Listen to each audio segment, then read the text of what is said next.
नमस्कार, स्वागत है आपका भीम न्यूज इंडिया में। आप देख रहे हैं भीम न्यूज इंडिया। मैं हूं आपका दोस्त विनय कुमार सिंघल। वरुण गांधी ने कहा कि यदि सच बोलना गुनाह है तो मैं ये गुनाह 100 बार करूंगा। देखिए भीम न्यूज इंडिया की एक रिपोर्ट। अपने कंगने बेच दिए इस देश की आजादी की लड़ाई में, अपनी हड्डियां तोड़वा दी, जेल की सजा काटी, सब कुछ अपना दांव पे लगाया, तब हमारा देश जाके स्वतंत्र हुआ। आज केवल हम हिंदुस्तान पाकिस्तान के क्रिकेट मैच पे ताली बजाएं, यह हमारी देशभक्ति नहीं हो सकती।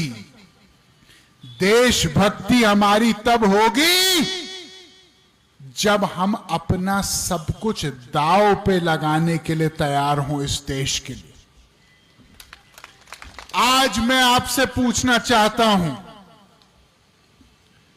कितने लोग यहां पे हाथ उठाइए, कितने लोग यहां अपने बढ़ते हुए इलाज के दाम को देखते हैं?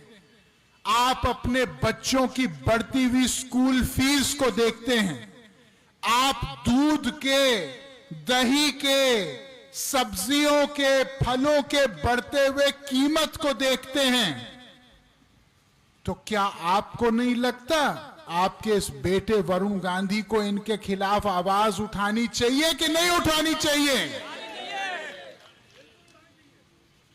भाइयों, जब मैं राजनीति में आया तो मैं एक शंकराचार्य महाराज के पास गया। मैंने उनके चरण छुए। मैंने कहा, महाराज कुछ हमको ऐसा बताइए कि आजीवन हम लोग इसको गांठ बांध करके अपनी राजनीति का नींव बनाएं। उन्होंने केवल 2 लाइनें बोली। उन्होंने कहा, एक बेटा, दूसरों के हमेशा काम आना, और दूसरा बोले कि सच्चाई के मामले में कफन बांध के हमेशा चलना। उन्होंने कहा कि तुमको मैं आशीर्वाद इसलिए नहीं दे रहा हूं कि तुम एक सांसद, मंत्री ये सब बनो।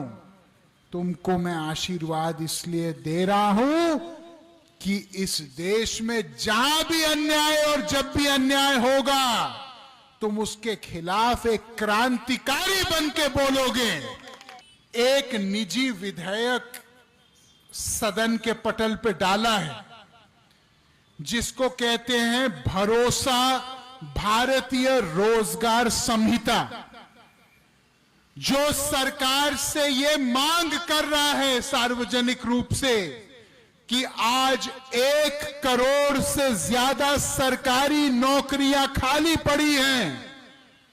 प्रधानमंत्री जी ने अपने भाषण में कहा कि मैं हर साल 10 लाख नौकरी दूंगा।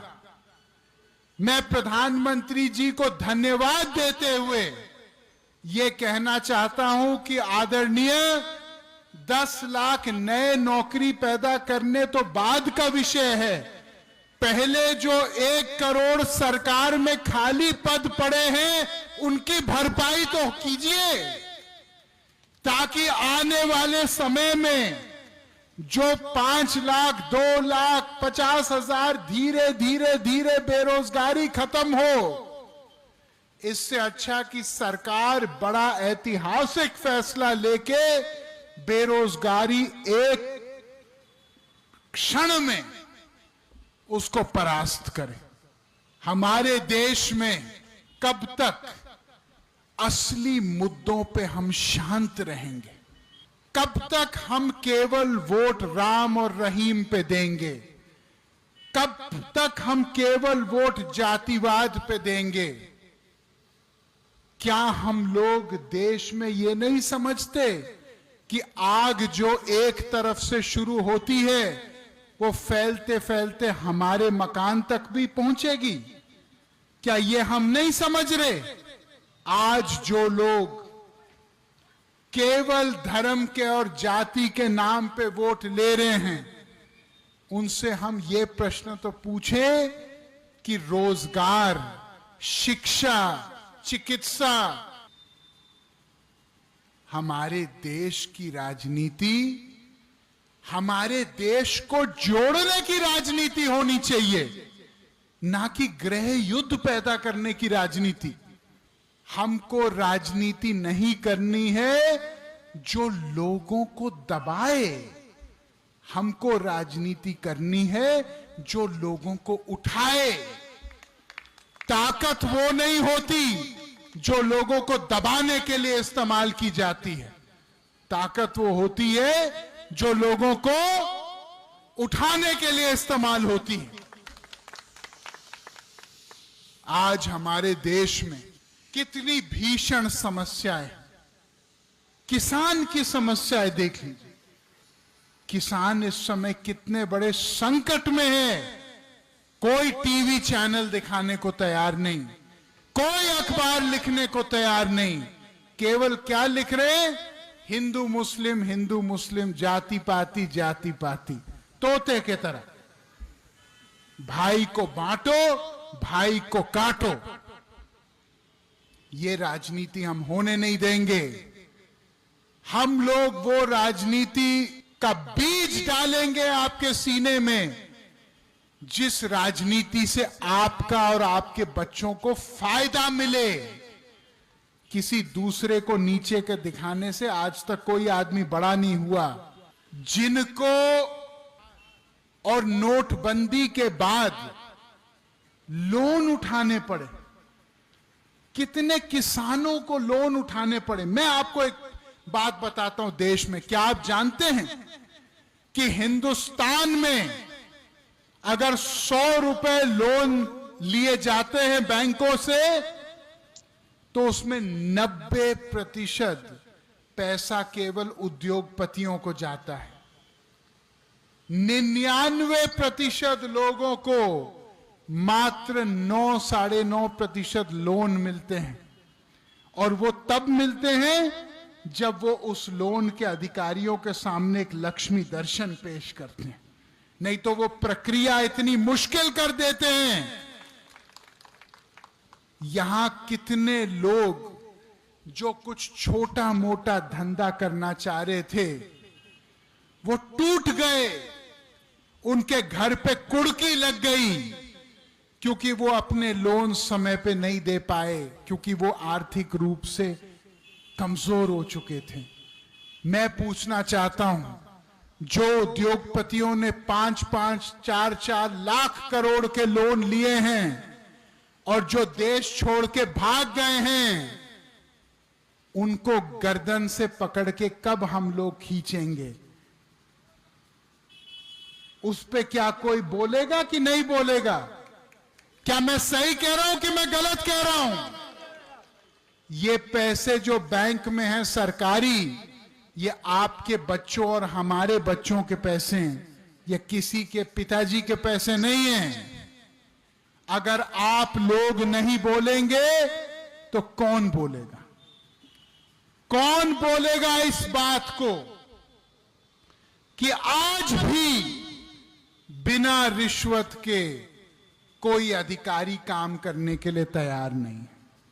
गांव का आदमी झूठे केस अपने ऊपर पाता है, हाथ जोड़ के अपने ही देश में एक भिखारी के तरह अधिकारी के सामने हाथ जोड़ता है कि मुझे भैया दादा बचा लो। क्या मैं सही कहता हूं, मैं गलत कहता हूं?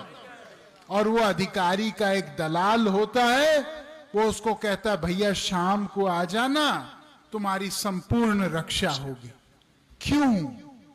जो काम अंग्रेजों का हो रहा था, हमको नीचे बिठाने का जानवर की तरह, कब तक ये काम चलता रहेगा? वरुण गांधी कहता है, नेता वो होना चाहिए जो गरीब जनता को अपने कंधे पे श्रवण कुमार के तरह उठा के चले, ना कि अपने जूते पर बिठाए। पुलिस की मैं बात ही नहीं करना चाहता, लेकिन सच्चाई की बात यह है कि पुलिस का इतना गहरा आतंक है हमारे देश में एक गरीब लोगों के ऊपर कि कोई न्याय की उम्मीद से हम लोग 100 साल दूर हैं इस चक्कर। कब आएगा वो समय जहां एक आम इंसान का बच्चा बड़ा सपना देख पाएगा, जहां एक आम इंसान का बच्चा ये कह पाएगा अपनी मां से कि मम्मी मैं बड़े होके प्रधानमंत्री बनूंगा, मैं बड़े होके सुप्रीम कोर्ट का जज बनूंगा, मैं बड़े होके ओलंपिक्स में मेडल जीतूंगा। मैं एक ऐसे हिंदुस्तान के लिए काम कर रहा हूं जिसमें आपके बच्चों की इज्जत हो, जिसमें आपको किसी के सामने कभी झुकना ना पड़े, जिसमें आपको हाथ फहराना ना पड़े किसी के सामने, आप लोग शांत हो। मैं जानता हूं आप क्यों शांत हो, क्योंकि आपके मन में डर है। क्या मैं सही कह रहा हूं?